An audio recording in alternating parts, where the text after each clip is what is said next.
પાંચમા યુવા સ્ટુડન્ટ ફેસ્ટિવલની ઉજવણી મખદુમ હાઈસ્કૂલ ખાતે યુવા ગ્રુપ દ્વારા કરવામાં આવી। બાળકોને મોબાઈલની દુનિયામાંથી બહાર કાઢી રિયલ મેદાન તરફ પાછા લાવવા, તેમનામાં પ્રતિસ્પર્ધા, હરીફાઈ અને ખેલદિલીના ગુણ કેળવવા, બાળકોને શારીરિક અને માનસિક રીતે મજબૂત કરવા દર વર્ષે યુવા સ્ટુડન્ટ ફેસ્ટિવલનું આયોજન કરવામાં આવે છે। આ વર્ષે સતત પાંચમી વાર ખૂબ જ સુચારુ અને આયોજનબદ્ધ રીતે યુવા ગ્રુપ દ્વારા આ યુવા ફેસ્ટિવલનું આયોજન કરવામાં આવ્યું હતું। યુવા ગ્રુપ દ્વારા આયોજિત યુવા ફેસ્ટિવલમાં સતત 2 દિવસ સુધી 18 શાળાઓના 1870 વિદ્યાર્થીઓએ ભાગ લીધો હતો। ટોટલ 19 ઇન્ડોર અને આઉટડોર અને 8 ટીમ ગેમ દ્વારા સતત 2 દિવસ મખદુમ હાઈસ્કૂલના મેદાનમાં ખૂબ જ ઉમંગ, ઉત્સાહ અને ઉલ્લાસનું વાતાવરણ છવાયું હતું। બાળકો માટે પોતાની રમતો અને કૌશલ્યો બતાવવાનો આ એક ઉમદા કાર્યક્રમ હતો। 2 દિવસના અંતે ઇનામ વિતરણ કાર્યક્રમ યોજાયો, જેમાં જીત પ્રાપ્ત કરનાર વિદ્યાર્થીઓને શહેરના નામાંકિત અગ્રણીઓ દ્વારા મેડલ, ટ્રોફી, સર્ટિફિકેટ અને કપ આપવામાં આવ્યા હતા। પાંચમા યુવા સ્ટુડન્ટ ફેસ્ટિવલની ઉજવણી મખદુમ હાઈસ્કૂલ ખાતે યુવા ગ્રુપ દ્વારા કરવામાં આવી। બાળકોને મોબાઈલની દુનિયામાંથી બહાર કાઢી રિયલ મેદાન તરફ પાછા લાવવા, તેમનામાં પ્રતિસ્પર્ધા, હરીફાઈ અને ખેલદિલીના ગુણ કેળવવા, બાળકોને શારીરિક અને માનસિક રીતે મજબૂત કરવા દર વર્ષે યુવા સ્ટુડન્ટ ફેસ્ટિવલનું આયોજન કરવામાં આવે છે। આ વર્ષે સતત પાંચમી વાર ખૂબ જ સુચારુ અને આયોજનબદ્ધ રીતે યુવા ગ્રુપ દ્વારા આ યુવા ફેસ્ટિવલનું આયોજન કરવામાં આવ્યું હતું।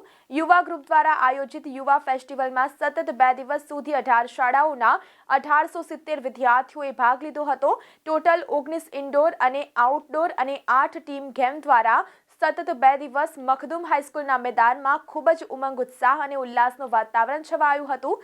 બાળકો માટે પોતાની રમતો અને કૌશલ્યો બતાવવાનો આ એક ઉમદા કાર્યક્રમ હતો। 2 દિવસના અંતે ઇનામ વિતરણ કાર્યક્રમ યોજાયો, જેમાં જીત પ્રાપ્ત કરનાર વિદ્યાર્થીઓને શહેરના નામાંકિત અગ્રણીઓ દ્વારા મેડલ, ટ્રોફી, સર્ટિફિકેટ અને કપ આપવામાં આવ્યા હતા। ઘણી બધી રમતો હોય છે, ઇન્ડોર ગેમ્સ, આઉટડોર ગેમ્સ। આ યુવા ગ્રુપ કેમ કરવામાં આવે છે? કારણ કે જે બધા વિદ્યાર્થીઓ ફોનમાં જ હોય છે તેને બહાર કાઢવા વાસ્તે તે લોકો ઇન્ડોર ગેમ્સ, આઉટડોર ગેમ્સમાં બધા પાર્ટિસિપેટ કરે, એટલે તેમને આયોજન કરવામાં આવ્યું છે। અને આનું બહુ જ આપણે મહત્વ આપવું જોઈએ, કેમ કે રમતો અને બધું આપણા એક લાઈફનો એક હિસ્સો છે, તેથી આપણે આને બહુ મહત્વ આપવું જોઈએ। અને ઇન્ડોર ગેમ્સ ના અંદર ચેસ જેવી ઘણી બધી રમતો છે, જેનાથી આપણા જે વિદ્યાર્થીઓ છે તે માઇન્ડથી શાર્પ થાય છે, કારણ કે ચેસના અંદર ચાલો ચાલવાની હોય છે, પછી પિકઅપ એન્ડ સ્પીચના અંદર આપણને ટાઈમ મળે છે, તેથી આપણને સોચવાનો નાનો સમય આપે છે, એના ઉપરથી આપણે સોચવાનું હોય છે અને પછી આપણે આપણા જે માઇન્ડના અંદર જે પણ આવ્યું હોય છે તેને બહાર કાઢવાનું હોય છે, મતલબ કે બોલવાનું હોય છે। તેનાથી આપણનો કોન્ફિડન્સ વધે છે। અને આ આપણે યુવાને ઘણો બધો ખૂબ ખૂબ આભાર, કારણ કે એ લોકો આપણને ફોનની દુનિયામાંથી રમતોની દુનિયામાં લાવવા માંગે છે। અહીંયા હું પિકઅપ એન્ડ સ્પીકમાં પાર્ટિસિપેટ કર્યો હતો, જ્યાં મારું ખૂબ જ સરસ અનુભવ રહ્યું છે। પિકઅપ એન્ડ સ્પીકમાં એવું હોય છે કે તમારી સામે ચિઠ્ઠીઓ મૂકેલી હોય છે અને એમાંથી એક ચિઠ્ઠી ઉઠાવીને તમારે એના અંદર જે ટોપિક આવે એના ઉપરથી કંઈ પણ બોલવાનું હોય છે। તો મારો ટોપિક આવ્યો હતો વિમેન એમ્પાવરમેન્ટ। વિમેન એમ્પાવરમેન્ટ એક બહુ જ સારો ટોપિક હતો, જેના ઉપર મને સોચવા માટે 1.5 મિનિટ આપી હતી। તો એ 1.5 મિનિટમાં હું ઘણું જ વિચાર્યું। અને આ પિકઅપ એન્ડ સ્પીકનો એક સારો એ છે કે તમે શોર્ટ ટાઈમમાં વિચારીને તમે બોલી શકો છો, અને સ્ટુડન્ટ્સ માટે આ સારું કોમ્પિટિશન છે, જ્યાં તમારી થિંકિંગ પાવર સ્ટ્રોંગ થાય છે।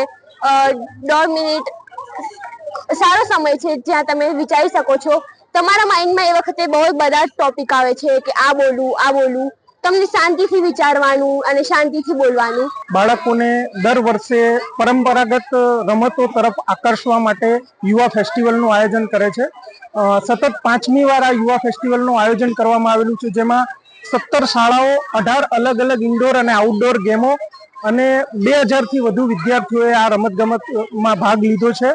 બાળકોને મોબાઈલની દુનિયામાંથી બહાર કાઢી અને ખેલદિલીની ભાવના જાગે અને ગ્રાઉન્ડ ઉપર ફરીથી બાળક રમતો થાય, એનામાં શારીરિક જે હાલના બાળકોમાં જોવા મળે છે, શારીરિક કમજોરીઓ જોવા મળે છે, એ દૂર થાય અને બાળક મોબાઈલમાંથી બહાર આવી અને રમતો તરફ આકર્ષાય અને રમતો રમતો થાય, એ આશયથી યુવા ગ્રુપ દર વર્ષે આ આયોજન કરે છે. સતત 5મી વાર ખૂબ સફળતાપૂર્વક આયોજન કર્યું છે અને ખૂબ જ વધારે સંખ્યામાં બાળકોને મેડલ્સ અને ટ્રોફી એનાયત કરવામાં આવશે. બસ આ એક જ મકસદ છે કે બાળકો ફરીથી રમતા થાય.